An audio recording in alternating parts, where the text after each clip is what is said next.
এই জলের পরিমাপই হবে পাথরটির আয়তন।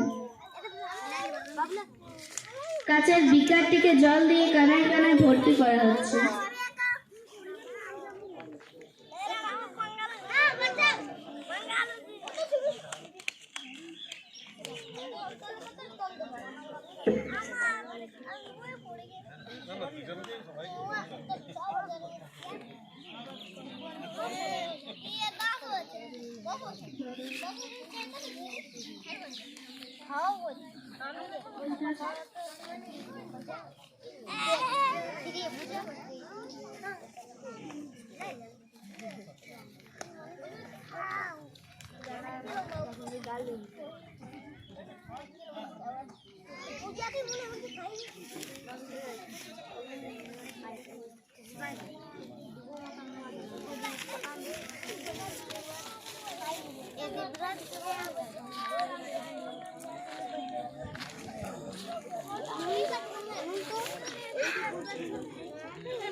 এখন আমরা একটি পাথরকে সুতোতে বেঁধে ওই কাচের বিকারটির মধ্যে ডোবাবো।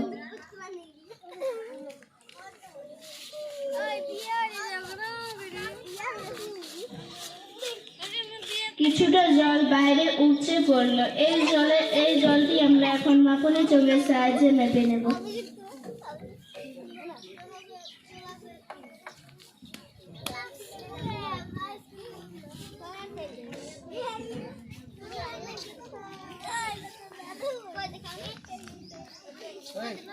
গোলমাল করতে বারণ করলি না, মুখে বলা যায় না, কানে ধরতে হবে। পাথরটির যা আয়তন ছিল ঠিক ততটা, জলই উপচে বাইরে পড়ে। এই জন্য পাথরের আয়তন আর জলের আয়তন সমান হয়।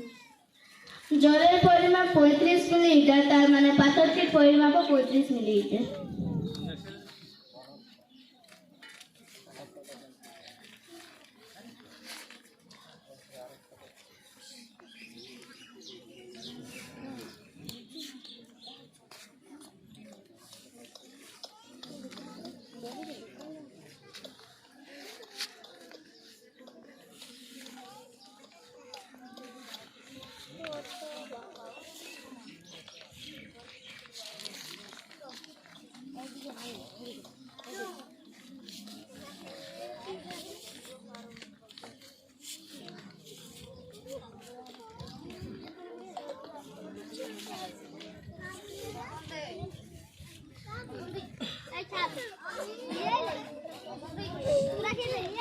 এরপর অন্য একটি পাথরকে আমরা ওই কাচের বিকারটির মধ্যে ডোবাবো।